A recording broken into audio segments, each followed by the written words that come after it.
Alright, here's example 2. Now what we're doing in this problem is we are trying to tell the points of inflection and the concavity. Okay? And so in order for us to do point of inflection and concavity, we're using the second derivative test, which means we need to know the second derivative. So the first derivative, f prime of x, equals negative 15x to the fourth plus 15x squared. And that's the first derivative, but we aren't calculating extrema or critical numbers, so all we need to do now is calculate the second derivative. F double prime of x equals 4 times negative 15 is positive 60 x cubed plus 30 x. So there's your second derivative. Alright, so I did make a mistake. It's not positive 60, it is negative 60. Okay, now we want to know the critical numbers of the second derivative. Is there anything that can make the second derivative here undefined? There are no radicals and there is no denominator, so there's nothing that'll make it undefined. So let's take the second derivative, negative 60 x cubed plus 30x, and let's set it equal to 0 and solve. Now I'm going to factor out a 30x. Okay, so I'm going to write 30x times, and I put inside the parentheses what's left after I factor the 30x out. So inside the parentheses will go whatever is left after I factored the 30x out. Okay, so inside I have negative 2x squared, and then I factored the whole 30x out, so I have to put plus 1 here. Now if you want to solve that, you take the 30x and you set it equal to 0 and solve. You're going to get x equals 0.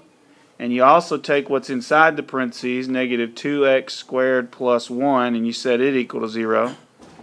And so I'm going to subtract 1 on both sides. So I have negative 2x squared equals negative 1.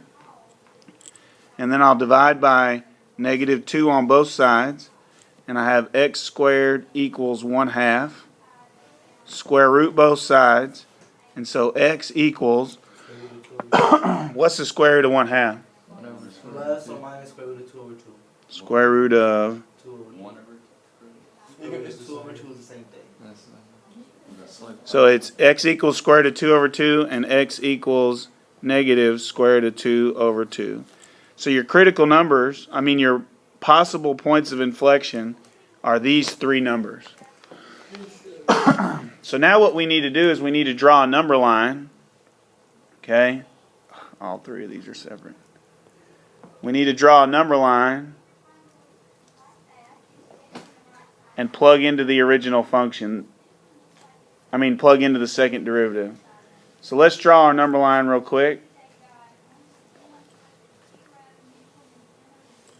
And on the number line, I'm going to put negative square root of 2 over 2. I'm going to put 0, and I'm going to put positive square root of 2 over 2. Okay. Now I have my second derivative right here, and we're calculating f double prime of something to the left of negative square root of 2 over 2. And the reason we're doing that is when I plug something into the left, if I get a positive number, it's concave up. If I get a negative number, it'll be concave down. So tell me what number is to the left of negative square root of 2 over 2. Huh? Negative 1. You sure? Yeah. Alright, so they're telling me that negative square root of 2 over 2 is approximately negative point what? 7.1. So we can do f double prime of negative 1. That would be to the left.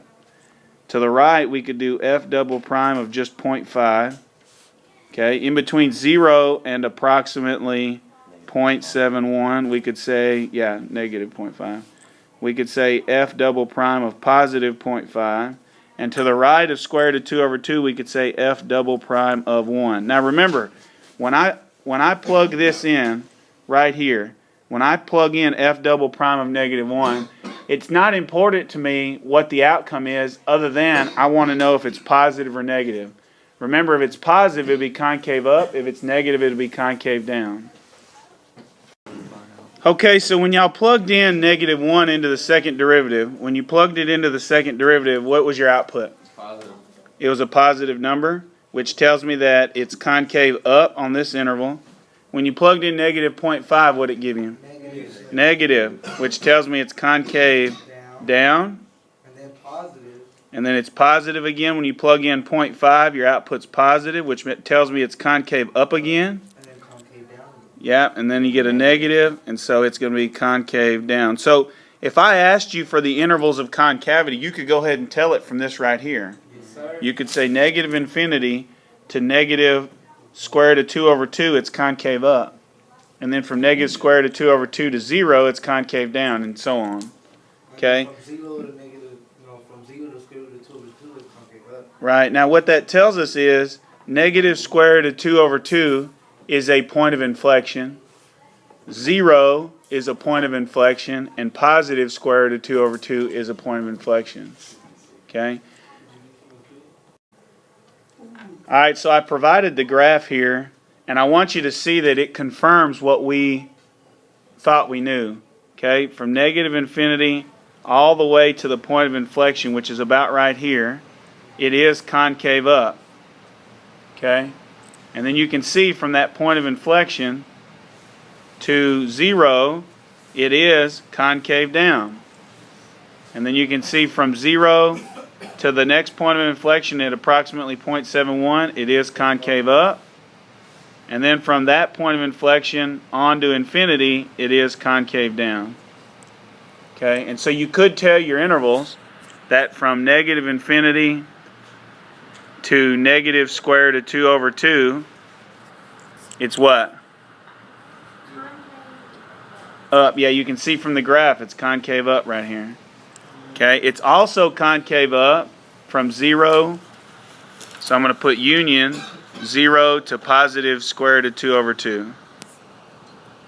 That's the whole interval for which it's concave up.